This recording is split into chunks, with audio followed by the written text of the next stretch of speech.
अस्सलाम वालेकुम, welcome back to my channel Qamar vlog and other brand new video.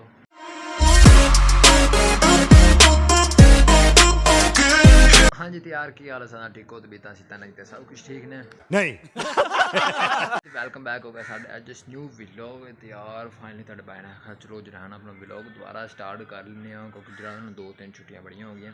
मैं चलो फाइनली अज रहना अपना व्लॉग स्टार्ट करने। अज तुहाडा भाई काफ़ी ज़्यादा खुश है क्योंकि यार अज अल्हम्दुलिल्लाह मेरा फिर ड्रीम पूरा होने जा रहा है। फाइनली भाई दैट जो है ना ड्रीम बाइक अज होगी डन। मैं नहीं मानता। मेरे जो बड़े भाई ने वो गए ने लैन तो तुम सारे दुआ करो अल्हम्दुलिल्लाह जो है ना शुक्र है चलो डील डन होगी। बाकी अल्हम्दुलिल्लाह तुम दुआ करो कि जी है ना बाइक जी है ना भाई लैन फिर जो है ना फिर चलेंगे एक राइड पे अभी मजा आएगा ना भिड़ो। भाई दैट काफ़ी ज़्यादा शौक है 1 to 5 का होर भी हैन बाइक पर जो है ना 1 to 5 होंदा भाई लैवल है अपना मज़ा है उनका।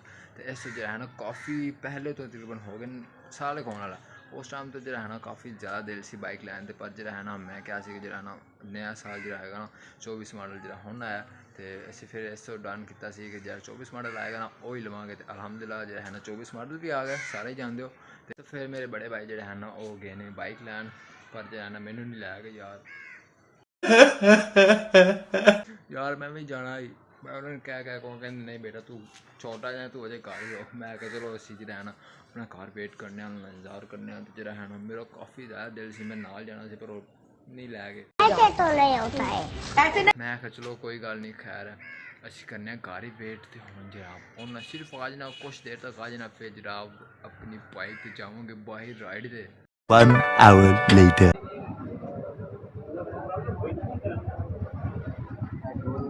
हाँ जी तो अल्हम्दुलिल्लाह फाइनली जनाब साड़ी बाइक आ गई घर 24 मॉडल अल्हम्दुलिल्लाह शुक्र अल्लाह पाक दा साड़ी दुआवां नाल साड़ी बाइक ने जो है ना तो बाइक ले लिया न्यू। तो हम जो है ना इस टाइम तो है रात का वक्त जो है ना सही क्लियर नज़र आ नहीं रहा। इस तो फिर मैं जो है ना छोटा सा क्लिप बना लिया मैं जो है ना अपने ब्लॉग से ऐड करिए। बाकी जनाब लेवल हो गया है साउंड तो चेक कराइए जनाब। बाकी जो है चीज़ें वगैरह वो सुबह डन करांगे नैक्सट व्लॉग। तो हम जो है ना अस जाने घर।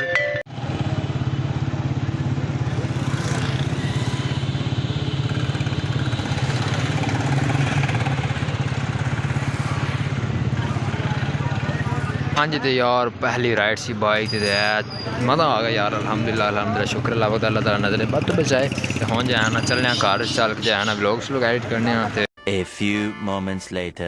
हाँ जी तो फाइनली जो है ना बाइक वगैरह खड़ा करे तो उस बाद जो मशीन असी करवाई सी कलर तो ये जनाब ये मशीन लै जानी असी मुल्तान। तो हम जो है ना इनकी भी तैयारी शारी स्टार्ट करनी क्योंकि जो है ना अपना काम शामी फिर जो है अपना नाल वो भी करना चाहिए।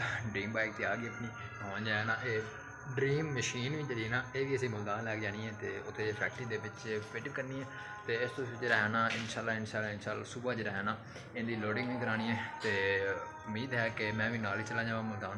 तो इस तो फिर जो है ना अज हो सकता मेरी अज लास्ट नाइट हो 50% चांस है जो मैं चला जावा नहीं तो फिर जो है ना इत्थे ही अपना जो है ना बाइक पर जावांगे व्लॉग श्लॉग बनावांगे टोटल व्लॉग आएगा अपना बाइक का। वैसे तो पता ही होएगा पर मेरे लिए फर्स्ट एक्सपीरियंस है। इस तो फिर जो है ना फुल व्लॉग आएगा ठीक है ना इंशाल्लाह। तो तुसी जाना है चल के जो है ना वीडियो लाइक करके चैनल सबसक्राइब करके बेल आइकन जरूर दबाना। इंशाल्लाह मिलेंगे कल नवी सुबह नवी उम्मीद नवे व्लॉग नाल। ओके टेक केयर अल्लाह हाफिज़ बाय बाय।